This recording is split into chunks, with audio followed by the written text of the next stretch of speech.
Hello दोस्तों, नमस्कार। Royal investor इस यूट्यूब चैनल में मैं आप सभी लोगों का दिल से बहुत बहुत स्वागत करता हूं। तो दोस्तों, आज का टॉपिक बहुत ही ज़्यादा इंपॉर्टेंट एंड इंटरेस्टिंग होने वाला है। तो वो कौन सा टॉपिक है? वो है फ्यूचर ओरिएंटेड बिजनेसेस। तो दोस्तों, शेयर मार्केट में अगर आप पैसा लगाते हो और आप अगर फ्यूचर ओरिएंटेड बिजनेसेस में पैसा लगाओगे तो आपका पैसा यहाँ पे कई गुना ज्यादा बढ़ने के चांसेस यहाँ पे होते हैं। बट ऑब्वियसली उसके लिए भी कई सारे टर्म्स एंड कंडीशंस अप्लाई होते हैं। जैसे कि अगर आप इनमें पैसा लगाओगे तो इसका अर्थ ये नहीं कि आप एक महीने में करोड़पति बन जाओगे, बिल्कुल भी नहीं। आपको इसके लिए बहुत टाइम देना पड़ेगा, और अगर आप इसके लिए टाइम देते हो तो आपका पैसा कंपाउंडिंग होना, मल्टीप्लाई होने के चांसेस बहुत ज्यादा होते हैं। तो ऐसे फ्यूचर ओरिएंटेड बिजनेसेस में आप जाओगे ना तो बहुत फायदे में रहोगे। और फ्यूचर ओरिएंटेड बिजनेस मतलब क्या? तो ये देखो, अभी 2023 चल रहा है ना, तो आपको सोचना है कि 2030 में, 2040 में कौन से ऐसे बिजनेस रहेंगे जो कि मल्टीबैगर हो जाएंगे। ठीक है, मतलब आज जो बिजनेस इतने छोटे हैं वो भविष्य में जाकर इतने बड़े हो जाएंगे। तो इसे अभी देखकर ये सोचना पड़ेगा। और ऑब्वियसली अगर आपका इनमें इन्वेस्टमेंट भी रहेगा तो वो भी आगे जाके इतना बड़ा हो जाएगा। तो इस प्रकार के जो बिजनेसेस होते हैं, इस प्रकार के जो सेक्टर्स होते हैं दोस्तों, उनको आपको क्या करना है? उनको आपको ट्रैक करना है। और उन पर्टिकुलर सेक्टर्स में आपको अगर लगता है कि ये एक अच्छा स्टॉक है जिस पे आप रिस्क ले सकते हो, इन्वेस्ट कर सकते हो, तो वहां पे आप पैसा लगा सकते हो। तो डेफिनेटली वहां पे आपका पैसा बहुत अच्छी तरीके से ग्रो हो सकता है। तो दोस्तों, इस वीडियो में ऐसे ही मैं 8 बिजनेसेस आपके सामने रखने वाला हूं जो कि फ्यूचर ओरिएंटेड बिजनेसेस हैं। और ऐसा नहीं है कि ये कोई लिमिटेड वीडियो नहीं है कि बस ये ही 8 ही हैं। आप अगर अपना दिमाग लगाओगे तो आपको भी बहुत सारे ऐसे सेक्टर्स मिल जाएंगे। एंड जैसे जैसे टेक्नोलॉजी बदलती है, जैसे जैसे हम आगे बढ़ते हैं, तो ये बिजनेसेस के जो टाइप्स होते हैं वो भी हमें बदलते हुए देखने को मिलते हैं। ठीक है, और फिलहाल जो टाइम चल रहा है उसके हिसाब से ये कुछ 8 बिजनेसेस मैं आपके सामने रखने वाला हूँ। बट सबसे पहले इंपॉर्टेंट चीज कि अगर आप इन बिजनेसेस की कंपनियों में निवेश करते हो तो सिर्फ निवेश करके नहीं चलेगा, आपको उतना होल्ड करना आना चाहिए। रिटेल इन्वेस्टर्स इन्वेस्ट तो कर पाते हैं लेकिन होल्ड नहीं कर पाते। जैसे कि ये देखिए, क्या दिखाया था मैंने पहले, 2023 और ये 2030-40। इसका मतलब बहुत लंबी अवधि की बात हो रही है। अगर आपको बड़ी वेल्थ क्रिएट करनी है ना दोस्तों, तो वो कोई 4-5 महीने में नहीं होती है, उसके लिए बहुत लंबा टाइम देना पड़ता है। और इससे रिलेटेड बहुत सारे यूट्यूबर्स आपको आरजे सर का एग्जांपल बताते होंगे, जो टाइटन का शेयर उन्होंने खरीदा था। उस टाइटन का शेयर ग्रो करने में भी कितना टाइम उनको देना पड़ा, और इम्पैक्ट आज भी वो शेयर उनके पोर्टफोलियो में है। अभी वो हमारे बीच में नहीं है, बट आप समझ सकते हो कि उनकी फैमिली के पोर्टफोलियो में अभी वो शेयर है। तो बताने का मकसद क्या है कि ऐसा नहीं समझना है कि आज पैसा लगाया और 5-6 महीने में पैसों की बारिश हो जाएगी। नहीं, आपको टाइम देना पड़ेगा, और ये चीज़ आपको पता होनी चाहिए। एंड सेकेंड वार्निंग, तो वो क्या है? तो ये फ्यूचर ओरिएंटेड बिजनेसेस हैं दोस्तों। इसमें से नए नए टाइप्स के कुछ बिजनेसेस आपको देखने को मिलेंगे। तो इनको लगातार ऑर्डर्स नहीं मिलते हैं, कभी कभार ऑर्डर्स मिलते हैं। तो स्टॉक कैसे रहेंगे? ऐसे रहेंगे, सडनली अगर ऑर्डर मिल गया तो भागेंगे, फिर उसके बाद कुछ नहीं मिला ना तो नीचे आएगा, फिर उसके बाद ऑर्डर मिली फिर ऊपर भागेगा। तो इस प्रकार की चीजें आपको यहाँ पे देखने को मिलेंगी। तो ये पहले ही वार्निंग मैं आपको यहाँ पे बता के रखना चाहूंगा। तो अननेसेसरी मतलब कुछ भी यहाँ पे खुद के रूल्स बना के नहीं चलना है। तो ठीक है, कौन से वो 8 बिजनेस है जिनको आप यहाँ पे स्टडी करके रख सकते हो, तो वो देखते हैं। उससे पहले अभी तक आपने मेरे चैनल को सब्सक्राइब नहीं किया, जरूर सब्सक्राइब कर दीजिए और अपने बेल आइकन को प्रेस करके ऑल पर सेलेक्ट करना मत भूलिए, ताकि मैं जब भी ऐसे वीडियोस अपलोड करूं तो सबसे पहले नोटिफिकेशन आपके पास आ जाए। तो देखते हैं दोस्तों, पहला सेक्टर, जो पहला बिजनेस जो अभी बहुत ही पॉपुलर हो रहा है, सोशल मीडिया पर सब जगह हमें उसका ही नाम नजर आ रहा है, बहुत सारे यूट्यूबर्स के मुंह से हमें वही सुनने को मिल रहा है। तो उस बिजनेस का नाम है दोस्तों आर्टिफिशियल इंटेलिजेंस, जिसको हम एआई के नाम से जानते हैं। तो बहुत सारे आईटी कंपनीज की बात करें तो वो भी हमें एआई अडॉप्ट करते हुए देखने को मिल रही हैं। आईटी कंपनीज यूजुअली जो नई नई चीजें होती रहती है ना, एआई हो या मशीन लर्निंग्स हो, इन्हें अडॉप्ट करती रहती है। तो जरूर आर्टिफिशियल इंटेलिजेंस से रिलेटेड काम करने वाली जो कंपनीज हैं, उन कंपनीज को आप अपने स्टडी के लिए चूज कर सकते हो। और उनमें से कुछ कंपनियां मैंने बताई हुई हैं, मैंने पहले वीडियो भी डाला हुआ है उसके बारे में, आई बटन पे लिंक दे दूंगा, आप वहां से देख सकते हो। तो ये बिजनेस दोस्तों भविष्य में हमें जबरदस्त परफॉर्मेंस देते हुए देखने को मिल सकता है। दूसरा बिजनेस है दोस्तों ग्रीन एनर्जी। तो दोस्तों, इस बिजनेस में सोलर पावर आ गया, green energy, clean energy, hydrogen आ गया, ये सब कुछ हमें ग्रीन एनर्जी बिजनेस में देखने को मिलता है।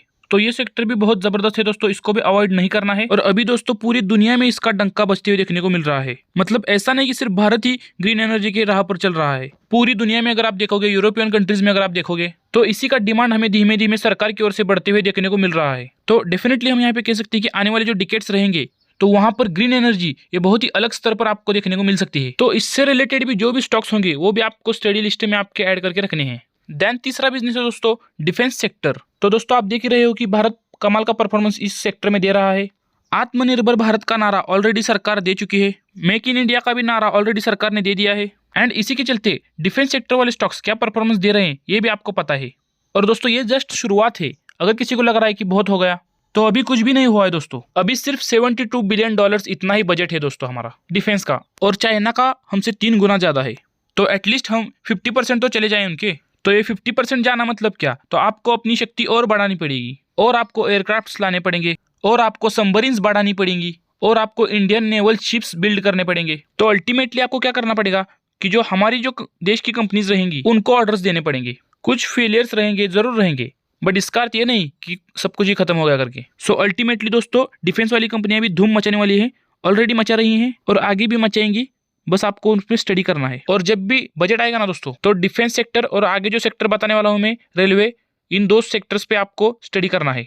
इन दो सेक्टर्स का जबरदस्त परफॉर्मेंस हमें देखने को मिल रहा है। और दोस्तों, रेलवे सेक्टर में अगर देखा गया तो लगातार इसका भी बजट बढ़ते ही जा रहा है। रेलवे का इंफ्रास्ट्रक्चर बढ़ते ही जा रहा है। एंड अगर हम भारत देश की बात करें दोस्तों, तो अभी एक आम जनता के पास बहुत अच्छा खासा पैसा आते हुए यहाँ पे देखने को मिल रहा है। एंड इस चीज के चलते रेलवे का जो डिमांड है, जो ट्रेवलिंग करने की संख्या है, जो पैसेंजर हमें देखने को मिलते हैं, उसमें रिपोर्ट्स देखिए तो उसमें कितना ज्यादा हम लोगों को इजाफा देखने को मिल रहा है।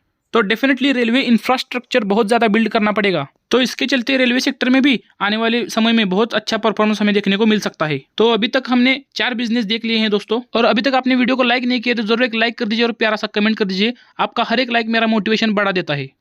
चलिए देखते हैं 5वां बिजनेस कौन सा है। तो वो है दोस्तों इलेक्ट्रिक व्हीकल्स। तो ये भी एक जबरदस्त सेक्टर है। और देखिए दोस्तों, ये जो नए टाइप के बिजनेस होते हैं ना, इन्हें मार्केट शुरुआत में अडॉप्ट नहीं करेगा। मतलब आप अगर 100 लोगों को पूछने जाओगे ना, तो उनमें से 80 लोग बोलेंगे कि ये चलेगा ही नहीं डायरेक्टली।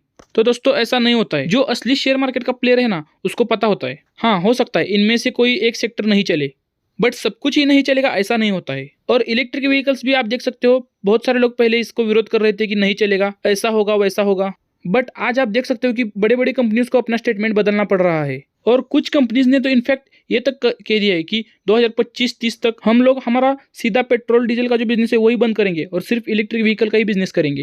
तो पूरी दुनिया में ये चीजें चलती हुई देखने को मिल रही है दोस्तों।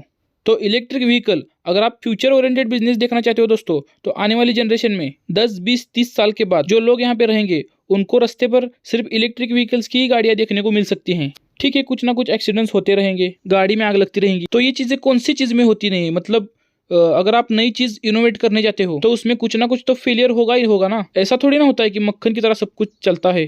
तो ये नेगेटिविटी हमेशा रहेगी बाजार में। बट अल्टीमेटली दोस्तों, जैसे हम लोगों ने पहले मोबाइल की शुरुआत की, फिर उसके बाद हम टच स्क्रीन तक यहाँ तक आ चुके हैं, बहुत कुछ चीजें हुई, मोबाइल ब्लास्ट भी होते हैं। इसका अर्थ ये नहीं कि लोगों ने मोबाइल यूज करना बंद कर दिया। तो ये चीजें होती रहेंगी। और इलेक्ट्रिक व्हीकल्स होना मतलब सब आ गया इसमें। इलेक्ट्रिक व्हीकल गाड़ी आ गई, इलेक्ट्रिक व्हीकल्स के चार्जिंग स्टेशन आ गए, लिथियम आयन बैटरी आ गई, सेमीकंडक्टर आ गया, ये सब के सब उसी के अंडर आते हैं। और इन सब में हम लोगों को अच्छा खासा बूस्ट देखने को मिल सकता है। तो इससे रिलेटेड कंपनीज को आप क्या कर सकते हो, ट्रैक करने की यहाँ पे कोशिश कर सकते हो और इसमें इन्वेस्ट करने की सोच सकते हो। तो ये तो हो गया इलेक्ट्रिक व्हीकल्स के बारे में।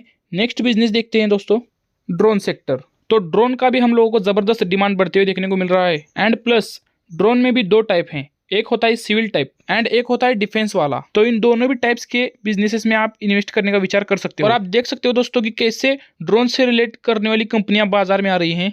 पहले तो 1-2 ही कंपनियां हमें देखने को मिलती थी, बट अभी आईपीओ के थ्रू कितने सारे आ गए। मतलब एक छोटा आईपीओ आया था, आपको पता ही होगा, द्रोणाचार्य, तो वो देख सकते हो कितना हिट हो गया। और अभी अभी एक आया हुआ आइडिया फोर्ज, उसने तो सीधा डबल पैसा बना दिया। तो ये चीजें आपको समझ में आनी चाहिए कि क्या क्या चीजें यहाँ पे बदल रही हैं। तो ये ड्रोन सेक्टर भी दोस्तों हमें जबरदस्त इमर्जिंग सेक्टर देखने को मिल रहा है। और सिर्फ सिविल में नहीं, डिफेंस में भी यहाँ पे इसका जबरदस्त योगदान रहने वाला है। नेक्स्ट अगर हम बात करें दोस्तों, तो इन सभी सेक्टर्स में से ज्यादा रिस्की सेक्टर, मतलब पहले सेक्टर्स में भी रिस्क है बट ये उनका भी बाप है, ऑनलाइन गेमिंग। तो इस सेक्टर की अगर हम बात करें तो दोस्तों, गेमिंग ये सेक्टर पहले सिर्फ एंटरटेनमेंट के लिए देखा जाता था, बट अभी की अगर बात करें तो लोग इसे गेमिंग एज अ करियर की तरह कंसिडर करते हैं।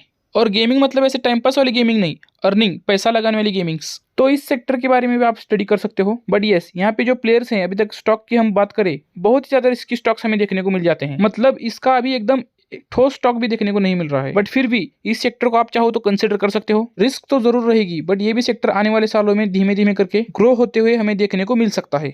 और दोस्तों आखिरी सेक्टर है लॉजिस्टिक सेक्टर। लॉजिस्टिक सेक्टर मतलब सामान इधर से उधर लेके जाना। एंड एनएलपी की अगर हम बात करें, नेशनल लॉजिस्टिक पॉलिसी, इसको लॉन्च करने के बाद ये सारी चीजें हम लोगों को एक इंटीग्रेशन की ओर काम करते हुए हमें नजर आ रही हैं। पहले बहुत ही ज्यादा क्लमजी वे में वर्क यहाँ पे होता था कि इधर की चीजें उधर जाती थी, जो कॉस्ट होना चाहिए था मिनिमम, उसके लिए डबल चार्ज होता था। तो अभी नेशनल लॉजिस्टिक पॉलिसी को लॉन्च करने के बाद धीमे धीमे करके अभी चीजें वर्कआउट हो रही हैं। मैं ये नहीं बोल रहा हूँ कि सब कुछ नॉर्मल हो गया, उसको बहुत टाइम लगेगा, बट यस लॉजिस्टिक सेक्टर में भी हम लोगों को एक जान वापस आती हुई देखने को मिल रही है। तो दोस्तों देखा गया तो कुल मिलाकर मैंने 8 बिजनेस आपके सामने रख दिए हैं। इनके बारे में आप विचार कर सकते हो। आने वाले 5 साल, 10 साल, 15 साल, 20 साल, इन सालों में आप देख सकते हो कि इनसे जुड़े हुए जो स्टॉक्स होंगे वो बहुत अच्छा परफॉर्मेंस देते हुए आपको देखने को जरूर मिलेंगे। दोस्तों अभी आपको क्या करना है, ये जो 8 सेक्टर्स हैं इनके बारे में स्टडी करना है और इनसे रिलेटेड स्टॉक्स के बारे में स्टडी करना है। और आपको कौन से टॉपिक पे और वीडियोस चाहिए, कौन से सेक्टर के ऊपर वीडियो चाहिए, ये मुझे कमेंट में जरूर बताओ ताकि मैं उस पर वीडियो बनाने की कोशिश करूँ। और अभी तक आपने मेरे चैनल को सब्सक्राइब नहीं किया, जरूर सब्सक्राइब कर दीजिए और अपने दोस्तों के साथ शेयर कीजिए। तो वीडियो पूरी देखने के लिए आपका धन्यवाद। Stay tune and stay positive.